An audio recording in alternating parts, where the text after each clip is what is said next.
Et ce que j'ai eu comme verset, c'est dans l'Ecclésiaste.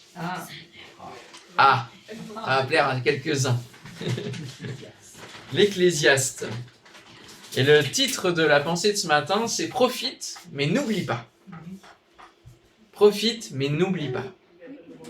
Ça pourrait faire penser une parole de maman, de papa, à son enfant, qui irait par exemple à l'anniversaire d'un copain, d'une copine, puis l'âge grandissant, allant goûter aux différents plaisirs de ce monde.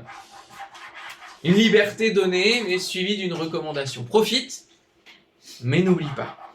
Je vais vous le dire. Patience, patience.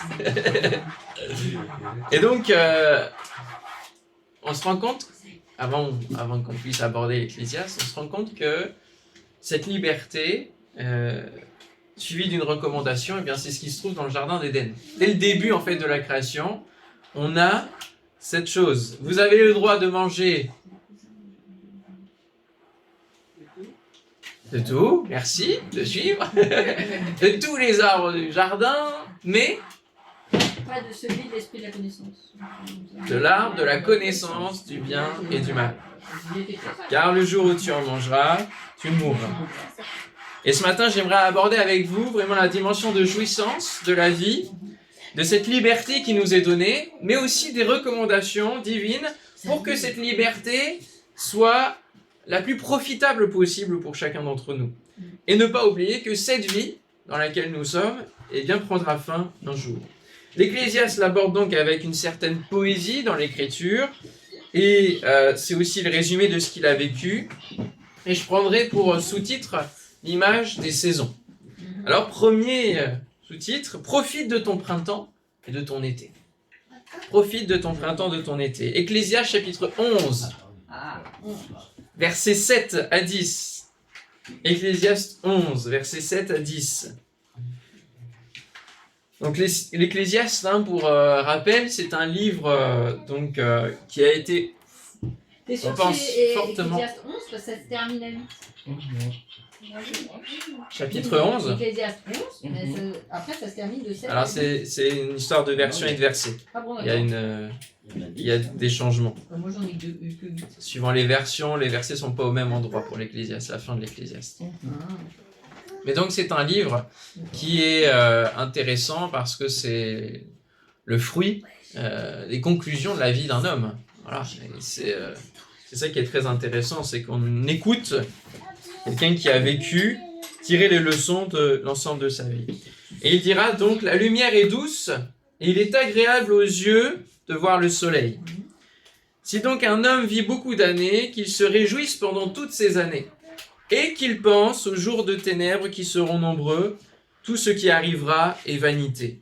Jeune homme, réjouis-toi dans ta jeunesse, livre ton cœur à la joie pendant les jours de ta jeunesse, marche dans les voies de ton cœur et selon les regards de tes yeux, mais sache que pour tout cela, Dieu t'appellera en jugement.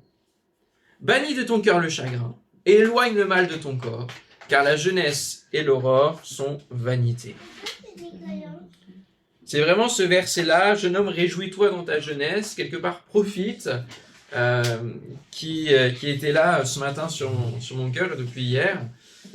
Alors il faut souligner quelque chose d'important dans un premier temps, parce que souvent dans la représentation du chrétien ou de l'Église, c'est quelque chose d'assez austère, d'assez lugubre, même de ténébreux parfois dans beaucoup d'églises. Même architecturalement parlant, l'intérieur des églises n'est pas toujours si lumineux que ça. Et on pense que la fête est éloignée de la dimension de Dieu. Or, on voit ici que Dieu n'est pas contre le fait que nous profitions de la vie. Bien au contraire, s'il nous a créés avec la vie et les différents plaisirs que l'on peut avoir dans cette vie, c'est bien parce qu'il l'a voulu. Il nous a créés avec tellement de domaines dans lesquels nous pouvons goûter au plaisir. Dieu aime la fête. Il n'y a qu'à voir le nombre de fêtes dans le peuple d'Israël. Et c'est lui qui quand même les a instituées pour la plupart dans l'Ancien Testament. Et c'est la fête. Dieu aime célébrer. Et puis, il nous a créé différentes possibilités, les différents sens qui nous permettent, eh bien, chacun, selon ce que l'on aime, ce que l'on apprécie. Hier, on parlait de tableaux, d'art. Voilà, on aime des choses, on prend plaisir à ce que la vie nous propose. Donc Dieu n'est pas contre le fait que nous profitions. Il nous a donné une liberté, et pour que toute liberté puisse bien se vivre, eh bien, il faut un cadre. Alors là, ça pourrait être une question de bac de philosophie. Hein. Est-ce que la liberté, pour être bien vécue, a-t-elle besoin d'un cadre? Bon, en tout cas, la réponse de la Bible, c'est que oui. Pour qu'elle soit bien vécue, eh bien, il faut un certain cadre. Parce que finalement, si nous n'avons aucun cadre, si nous n'avons aucun cadre, eh bien, on va arriver dans des excès. Parce que nous n'arrivons pas à gérer quelque part le côté infini de la liberté qui pourrait nous être donné. Et donc, on pourrait aller dans différents types d'excès. Et vouloir dépasser le cadre va nous emmener à certains dangers. Pour rappel, bien sûr, le jardin d'Éden. L'Ecclésiaste, dont nous pensons fortement donc qu'il s'agit du roi Salomon, le roi le plus sage que la terre ait pu connaître, il a goûté à l'ensemble des plaisirs de la vie comme il a voulu. On sait que l'un de ses plus grands plaisirs, c'est quand même l'amour des femmes, puisqu'il a eu quand même des centaines de compagnes et de femmes, d'épouses. Donc c'est quand même quelque chose d'assez impressionnant. Il a fait finalement l'œuvre de son père en bâtissant la maison de l'Éternel, parce que David, son père, voulait construire une maison pour son Dieu, mais voilà, Dieu lui a dit, ce sera pas toi, ce sera ton fils. Son fils est rentré dans les pas de son père, puis il a usé finalement de la sagesse que Dieu lui a accordée, de la richesse, de tout ce que Dieu a pu lui accorder dans sa vie, et aussi de la folie. Et c'est ce qu'il explique dans l'Ecclésiaste. Il parle de la folie dans laquelle il va aussi se plonger. Il va finalement faire une espèce d'étude de tous les plaisirs de la vie, tous les plaisirs de ce monde, pour en tirer ensuite des conclusions. Et c'est finalement dans son âge avancé qu'il va livrer ses conclusions et que nous avons ce texte aujourd'hui. Il a exploré bien des plaisirs pour arriver à une conclusion. Voici la conclusion. Tout est vanité et poursuite du vent. Il nous invite à profiter comme il l'a fait. Tant que nous avons de la vigueur dans nos membres, c'est un petit peu cela. Hein. C'est jeune homme, profite de ta jeunesse, parce que dans ta jeunesse, tu peux faire plein de choses. Quand vient la vieillesse, ça devient quand même un peu plus complexe parfois de goûter à certains plaisirs. Mais il nous prévient déjà, quelque part, qu'il a fait le tour. Et avant même que nous fassions le tour et que nous goûtions peut-être à tout, que ce soit bien ou que ce soit moins bon pour nous, eh bien, nous pouvons écouter ce qu'il nous dit. Et on pourrait se dire, à quoi bon ? À quoi bon profiter si finalement c'est vanité? Si on arrive avec une certaine note d'amertume, de quelque chose qui ne rime à rien, qui n'a pas de quelque chose de palpable en finalité. À quoi bon? Finalement, ne faut-il pas justement goûter pour arriver à ce même constat? Celui qui n'a pas goûté ne peut pas dire.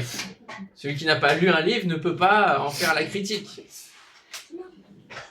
Peut-être qu'on peut faire ce même constat ou un autre, mais en tout cas, on voit une différence à faire, une conclusion par rapport à ce qu'il dit ici, c'est que il y a la différence entre vivre l'instant et préparer demain. Et c'est à cette conclusion-là qu'on va arriver, c'est qu'il faut nous préparer.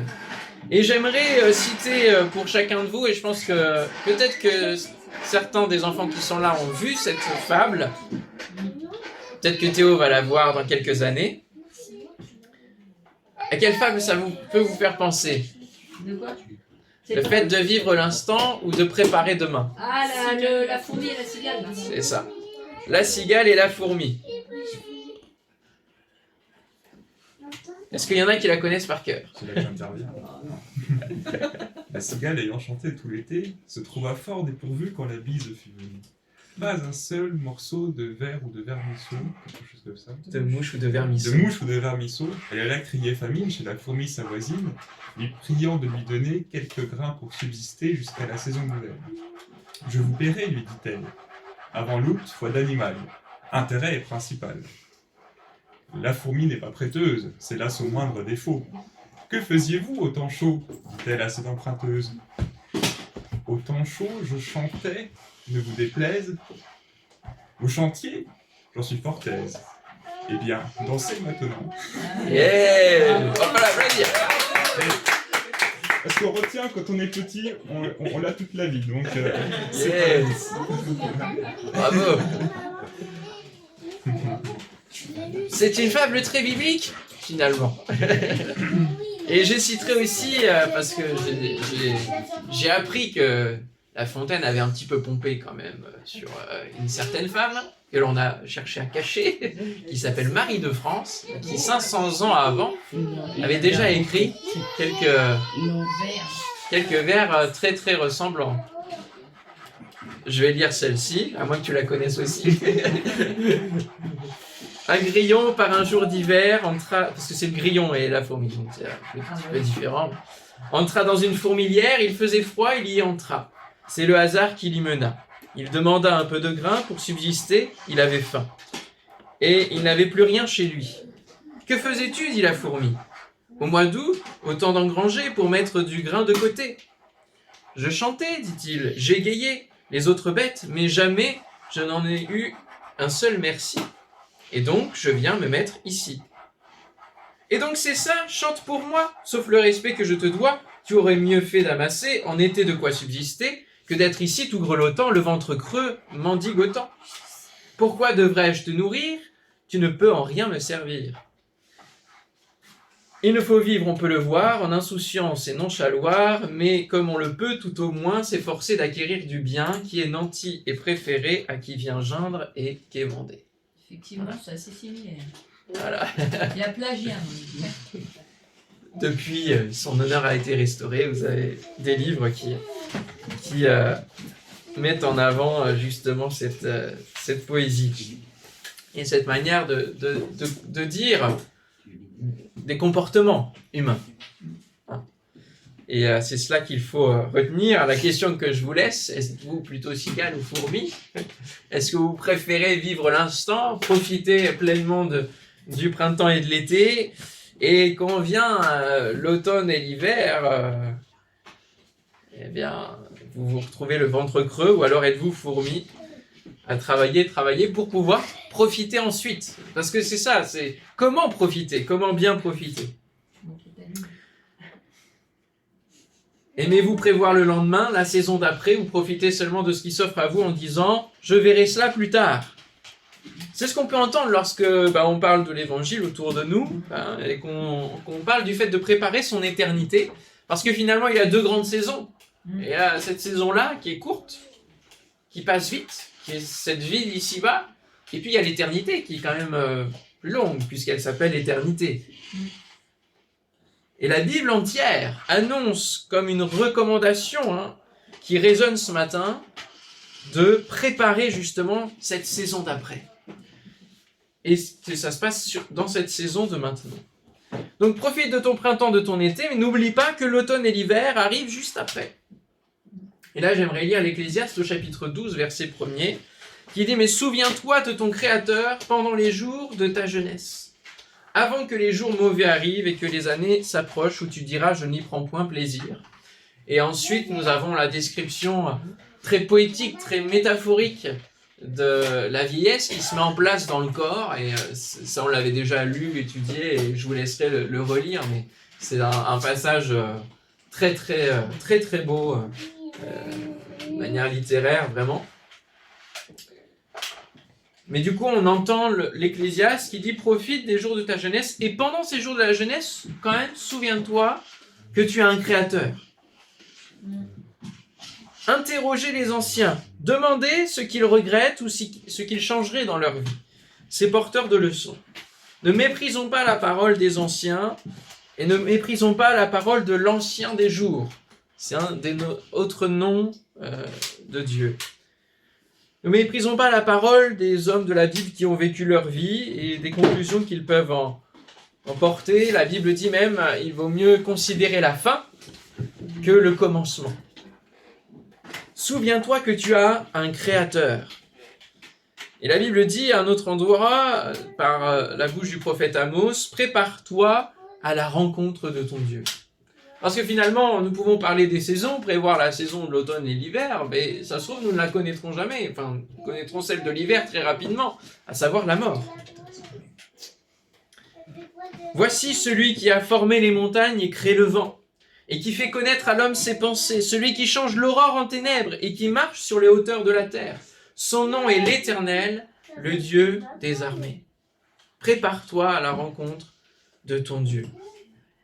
Dans la folie du train de ce monde, il y a une parole qui émerge du sein des psaumes. Arrêtez et reconnaissez que je suis Dieu. Je domine sur les nations, je domine sur la terre. Il faut se rappeler qu'il nous a donné la liberté de vivre sans lui, de pouvoir vivre sans lui. Mais il ne faut jamais oublier que cela ne change rien pour lui, c'est-à-dire qu'il règne au-dessus de toute chose, malgré les apparences. Où on peut se dire, mais il est absent, il n'est pas là, il ne gère rien. Et celui qui se confie en lui, eh bien, se met à voir combien Dieu peut être présent, voire même très proche, à nos côtés. Il est celui qui n'a aucune limite, il est infini, il remplit tout et il déborde, il peut changer même l'aurore en ténèbres, s'il le veut. Alors que l'on pense Dieu plutôt de manière très positive quand même, c'est lui qui crée la lumière, qui peut changer les ténèbres en jour. Eh bien, il peut aussi faire l'inverse. Rappelons-nous qu'il peut tout changer. Et qu'il peut couper le fil de notre vie en un instant. Et les jours des ténèbres, l'Ecclésiaste en parle comme pouvant être nombreux dans ces saisons de l'automne et de l'hiver. L'Ecclésiaste a été utilisé pour écrire ces textes, mais s'est-il vraiment préparé lui-même à la rencontre de son Dieu ? La mort arrivera tôt ou tard, et il nous faut être prêts à chaque instant à rendre compte de la vie que nous aurons menée. Et nous comprenons ici que nous pouvons préparer en chaque saison, et c'est comme cela que nous pouvons véritablement profiter de l'éternité, et bien préparer justement cette éternité. Alors que faut-il faire pour vraiment profiter et préparer l'éternité, à votre avis? Apprendre ses poésies. Apprendre ses poésies par cœur. Et en retenir la morale. Pour profiter et préparer l'éternité. Ouais. Comment on peut accéder à l'éternité? Parce que... en suivant Dieu, en étant dans ses voies, en respectant du moins les principes de sa parole. Est-ce que dans le Nouveau Testament, vous pensez à un texte de quelqu'un qui a bien profité? Dans le Nouveau Testament? Et qui, après, s'est retrouvé un petit peu en difficulté. Ouais. Le fils prodigue, Luc 15. En fait, pour profiter de la prochaine saison, de l'éternité, il faut se reconnecter au Père. On a chanté Abba Père, il faut se connecter au Père. Et c'est l'histoire du fils prodigue, il a profité des plaisirs de ce monde. Je vous le lis dans la version Summer. Un homme avait 2 fils. D'accord, Théo, je raconte une histoire. Attention, on ne va pas faire tomber. Écoutez bien. Un homme avait 2 fils. Le plus jeune lui dit « Mon père, donne-moi ma part d'héritage, celle qui doit me revenir un jour. » Autrement dit, symboliquement parlant, il met fin à la vie de son père en demandant l'héritage. Le père fit le partage de ses biens entre ses fils. Donc les 2 ont reçu l'héritage. Quelques jours plus tard, le cadet vendit tout ce qu'il avait reçu et s'en alla dans un pays lointain. Là, il gaspilla sa fortune en menant grande vie. Quand il eut tout dépensé, une grande famine survint dans ce pays-là et il commença à manquer du nécessaire. Alors il alla se faire embaucher par l'un des propriétaires de la contrée, puisque lui, il n'avait plus de propriété, puisqu'il avait tout vendu. Celui-ci l'envoya dans les champs garder les porcs. Le jeune homme aurait bien voulu apaiser sa faim avec les caroubes que mangeaient les bêtes, mais personne ne lui en donnait. Alors il se mit à réfléchir en lui-même et se dit « Tous les ouvriers de mon père peuvent manger autant qu'ils veulent, alors que moi je suis ici à mourir de faim. Je vais me mettre en route, j'irai trouver mon père et je lui dirai « Mon père, j'ai péché contre Dieu et contre toi. Je ne mérite plus d'être considéré comme ton fils. Accepte-moi comme l'un de tes ouvriers. » Il se mit donc en route pour se rendre chez son père. Comme il se trouvait encore à une bonne distance de la maison, son père l'aperçut et fut pris d'une profonde pitié pour lui. Il courut à la rencontre de son fils, se jeta à son cou et l'embrassa longuement. Le fils lui dit, mon père, j'ai péché contre Dieu et contre toi, je ne mérite plus d'être considéré comme ton fils. Mais le père dit à ses serviteurs, allez vite chercher un habit, le meilleur que vous trouverez, et mettez-le lui. Passez-lui une bague au doigt et chaussez-le de sandales. Amenez le veau gras que nous avons engraissé et tuez-le. Nous allons faire un grand festin et nous réjouir, car voici mon fils était mort et il est revenu à la vie. Il était perdu et je l'ai retrouvé. Et ils commencèrent à festoyer dans la joie. Waouh, quelle histoire! Voilà la vraie fête. La vraie fête, c'est celle qui est au bout. C'est celle qui est à la toute dernière saison. Alors, vous pourriez me dire, oui, mais Jésus ne dit-il pas dans Matthieu 6, ne vous inquiétez donc pas du lendemain, car le lendemain aura soin de lui-même, à chaque jour suffit sa peine. Alors, pourquoi tu nous invites à préparer le lendemain, alors que Jésus nous dit, chaque jour suffit sa peine, en gros, profitez du jour déjà que vous avez, et puis le lendemain, il aura son lot de soucis, il aura son lot de bienfaits. Eh bien, il le dit justement dans le contexte où nous sommes déjà reconnectés au Père. C'est-à-dire qu'on n'a pas à s'inquiéter du lendemain si Dieu est dans notre vie. Parce qu'il va prendre soin du jour J, et puis il va prendre soin aussi du lendemain et de notre éternité. Notre part à nous, c'est d'être connecté au Père pour se dire, voilà, ma priorité de vie, c'est de vivre la prochaine saison dans le ciel, et non pas en enfer. Il le dit donc pour ceux qui sont dans la maison du Père, pour ceux qui reconnaissent Dieu pour Père et qui jouissent du cadre de cette maison. Et je citerai Galates 5, c'est pour la liberté que Christ nous a affranchis. Demeurez donc fermes et ne vous laissez pas mettre de nouveau sous le joug de la servitude. C'est si facile finalement de se rendre esclave des plaisirs que nous pouvons donc goûter dans cette vie. Alors, j'ai pas lu la suite de l'histoire, mais la suite de l'histoire nous parle du grand frère, de l'aîné, qui va commencer à se plaindre de se dire, mais attends, il a dilapidé ton héritage, symboliquement il t'a tué, et toi, tu fais quoi? Tu fais une fête, tu le veau gras, qu'on a engraissé pendant longtemps, tu mets une bague au doigt, tu mets des sandales, un habit neuf, et moi dans l'histoire, qu'est-ce que j'ai? Le grand frère, ça représente le chrétien qui est dans la maison du Père, qui a déjà finalement une part d'héritage, puisque le Père lui a déjà donné, qui peut profiter de tous les bienfaits de Dieu, mais qui n'en profite pas finalement. Et qui a oublié qu'il pouvait jouir et profiter ici-bas, déjà, de ce qu'il pouvait avoir auprès du Père.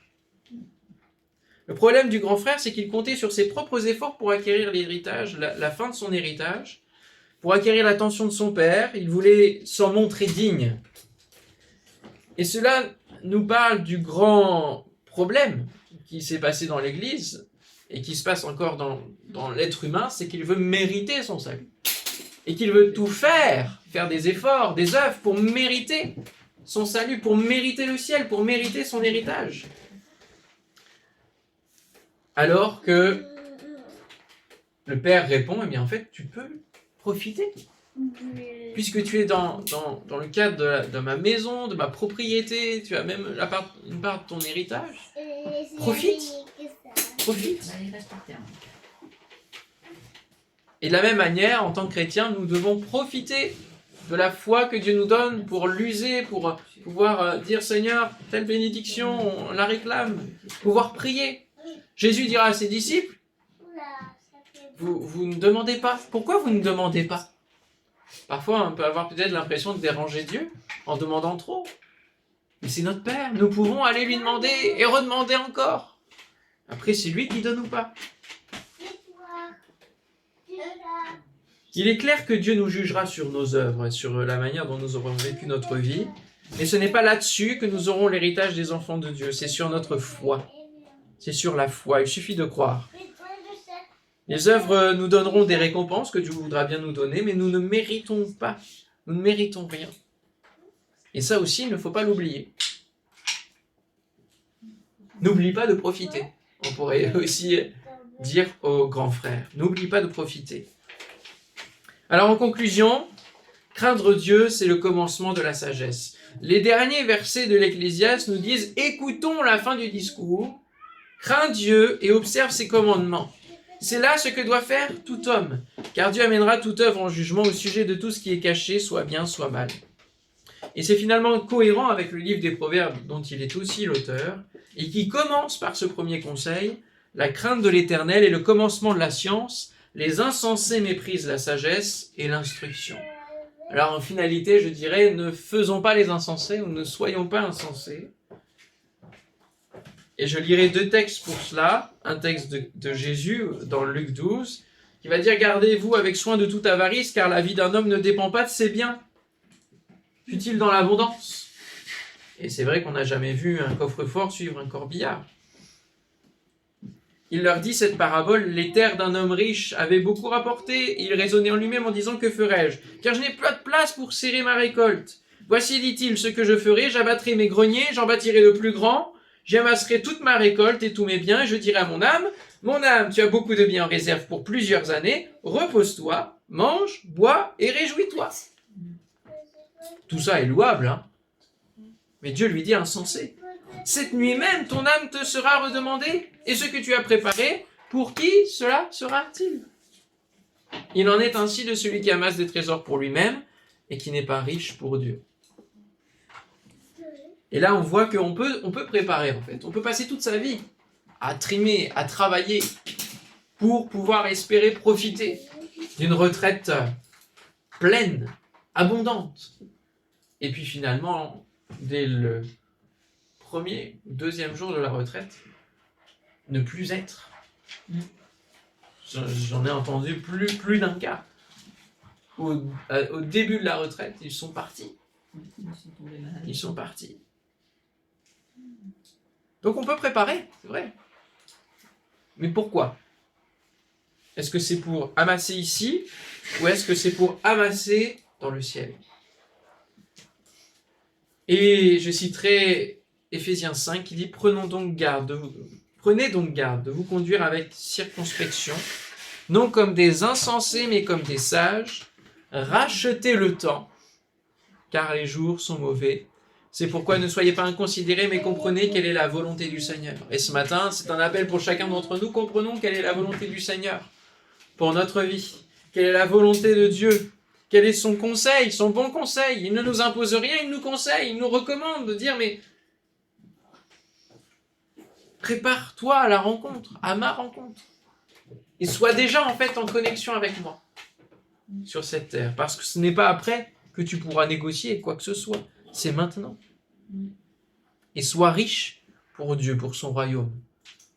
Autrement dit, tout ce que tu peux faire, tout ce que ta main trouve à faire, comme le dit l'Ecclésiaste aussi, eh bien fais-le dans le but de bénir ton prochain et de vivre tous les plus grands commandements que Jésus aussi a donnés, hein, d'aimer son Dieu de tout son cœur et d'aimer son prochain de la même manière que nous nous aimons nous-mêmes. Toutes ces choses-là, toutes ces œuvres faites dans cet état d'esprit-là, eh bien donnent des richesses où nous construisons finalement, nous préparons une maison là-haut. Jésus a dit, il y a plusieurs demeures dans la maison de mon Père. Hein, je vais préparer une place. Mais sur cette place, qu'est-ce qu'on construit? Il n'a pas dit qu'il allait construire la maison pour nous. Il a dit que finalement, les œuvres qui accompagnent notre foi, eh bien, allaient construire cette maison-là. Donc, est-ce que nous construisons des pierres ici-bas ou des pierres là-haut? Ou les deux, ce qui n'est pas non plus une mauvaise idée. On peut transmettre un héritage, prévoir l'avenir pour les générations qui viennent et en même temps préparer le ciel. Mais il faut qu'il y ait un équilibre et que l'on puisse profiter à la fois ici et à la fois là-haut. Amen. Amen. On va prier. Yes. Seigneur, merci pour ta parole. Merci pour tous ces bons conseils que tu nous donnes. Et avec un seul verset, il y a toute une pelote qui se développe, tout un fil conducteur et toute une cohérence dans ces 66 livres. Une cohérence qui est divine. Merci Seigneur de ce que tu nous éclaires et que tu ne veux pas notre mal, tu ne veux pas notre souffrance gratuite. Non, non, tu veux que nous puissions profiter à la fois de la vie d'ici, de la vie d'après. Et tu nous invites pour cela à nous préparer dans la foi, préparer notre cœur à être dans la bonne direction. Et Seigneur, je te prie, Seigneur, ce matin pour que nous puissions ensemble nous rappeler qu'il ne faut pas oublier de préparer cette vie d'après. Il ne s'agit pas de remettre cela à demain parce que nous ne savons pas si demain nous pourrons encore avoir le souffle de vie. Seigneur, de nous rappeler que nous avons un Créateur et que tu es ce Créateur qui veut prendre soin de nous et tu veux passer de la fonction de Créateur à Père. Seigneur, que ce matin nous puissions te reconnaître comme ce Père aimant qui a donné Jésus, son Fils unique, pour que nous puissions tous devenir des fils et des filles. Nous qui sommes peut-être et qui étions dans peut-être pouvoir goûter tous les plaisirs de ce monde, mais sans que tu sois de la partie. Finalement, esclaves de ces choses. Seigneur, nous pouvons aujourd'hui goûter à cette liberté parce que tu nous as affranchis à travers de la croix. Tu nous as affranchis de l'esclavage du péché. Merci Seigneur de ce que tu rétablis le Fils prodigue et tu l'honores plus que ce que nous pouvons penser, imaginer, plus que ce que nous aurions fait nous-mêmes. Seigneur, tu nous honores de cette même manière. Merci Seigneur.